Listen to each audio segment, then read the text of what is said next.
월급이 내 연봉보다 높네. 와, 이래서 대감집 노비를 해야 되는구나. 부럽다. 1억 인센티브? 와.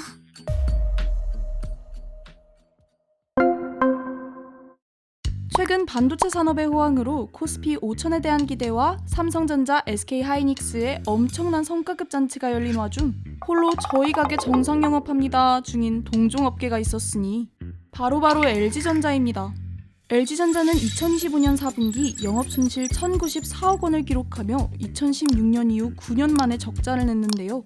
옆 동네 삼전 한익은 파티 분위기인데 유독 LG전자만 울상인 이유는 무엇일까요?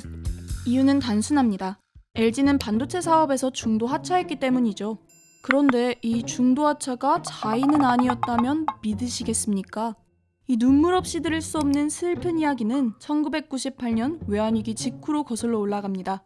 당시 정부는 대기업들이 같은 산업에 몰려있던 구조를 손보기 위해 산업 구조조정에 나섰는데요. 그중 하나가 바로 1999년 반도체 빅딜이었죠. 이 빅딜에서 한국 반도체 산업의 탑 2, 3위였던 현대와 LG를 하나로 묶는 안이 추진됐고요.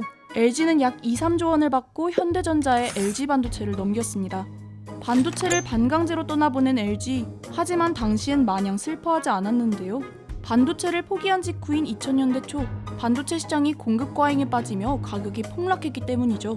실제로 하이닉스는 2000년부터 4년간 누적 순손실 10조 5천억 원을 찍으며 거의 파산 직전까지 갔고요. LG는 그 옆에서 역시 팔길 잘했다 하며 웃고 있었지만 수십 년이 지난 지금 보다시피 상황은 역전됐습니다. LG는 반도체를 팔아버린 후 가전과 석유화학을 중심으로 성장해 왔는데요. LG전자는 반도체 사업이 없어도 가전과 디스플레이 같은 완제품 사업을 이어갈 수는 있었지만 반도체라는 핵심 기술을 외부에 의존하게 되면서 조금씩 한계를 느끼게 됩니다. 그 대표적인 사례가 바로 스마트폰 사업.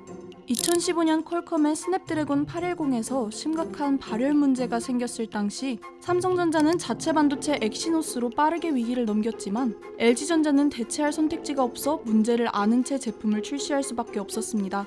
여기에 프리미엄 중저가 시장 경쟁 심화, 브랜드 정체성 부재까지 겹치며 모바일 사업에서 지속적인 손실이 이어지자 2021년 4월 스마트폰 사업을 접기에 이릅니다. 이런 상황에서 LG전자에게 남은 카드는 원래 잘하던 가전과 TV 사업이었는데요.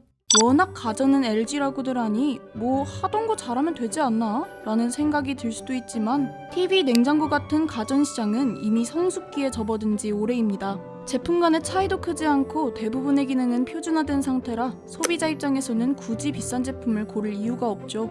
이런 상황에서 품질이 좋으면서 싼 제품을 내놓는 중국 기업들이 치고 들어오자 LG전자의 입지는 점점 줄어들게 됩니다. 실제로 이번 4분기 적자의 주범이라고 지목되는 녀석이 바로 디스플레이 사업인데요. 야금야금 점유율을 뺏고 있는 중국 기업을 방어하기 위해 한쪽 마케팅 비용까지 늘리면서 적자에 적자를 더했죠.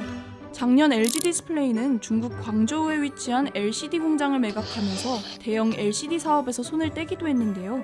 이 돈으로 고부가 패널인 OLED에 집중하며 체질 개선에 속도를 내고 있지만 이마저도 중국 기업의 맥을 못 추고 있는 상황입니다. 또 가전의 주요 고객층도 LG전자의 고민거리인데요.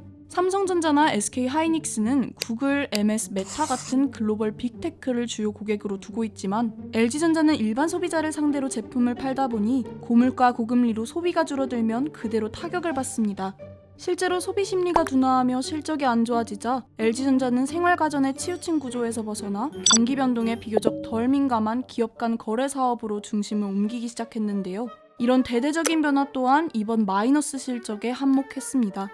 전 세계 산업시장 규모를 보면요, B2B가 65%예요. 그러니까 B2C의 2배 정도 하는 거죠. 자기들이 가지고 있는 가전 기술을 가지고 B2B를 확장을 하고 있고요. 한편으로는 유통 전략도 바꾸는 것 같아요. 가전제품을 판매하기보다는 구독이라든가 아니면 TV를 이용해서 콘텐츠 플랫폼을 판매를 해서 비즈니스 모델을 아예 전환한다고 생각하는데요. 고난과 역경 다 끝난 줄 알았지? 나야, 간세. 이게 무슨 말이냐고요? 가전은 제품 특성상 철강과 알루미늄 사용 비중이 큰데요. LG전자는 특히 북미 매출 비중이 높은 편이라 상호관세 15%에 더해 철강 알루미늄에 부과되는 이른바 철강관세 50%까지 감당해야 합니다. 이렇다 보니 가격 경쟁력을 확보하기 쉽지 않죠. 반면 삼성전자나 SK하이닉스의 반도체는 일반 소비재가 아니라 비싸도 반드시 사야 하는 국가 전략 물자로 취급돼서요. 미국은 두 회사의 공장을 미국 안으로 끌어오고 필요한 물자를 안정적으로 확보하는 데 더 힘을 쏟고 있습니다. 한마디로 가전산업은 반도체 산업에 비해 관세 압박도 세고 마진 방어를 하기도 어렵다는 거죠.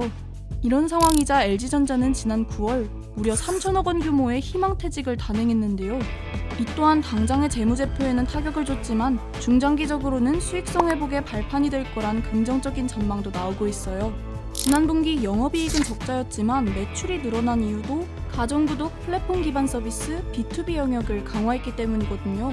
그래서 전문가들은 본업인 생활가전을 잘 활용함과 동시에 새로운 먹거리를 잡아내는 게 중요하다고 입을 모으는데요.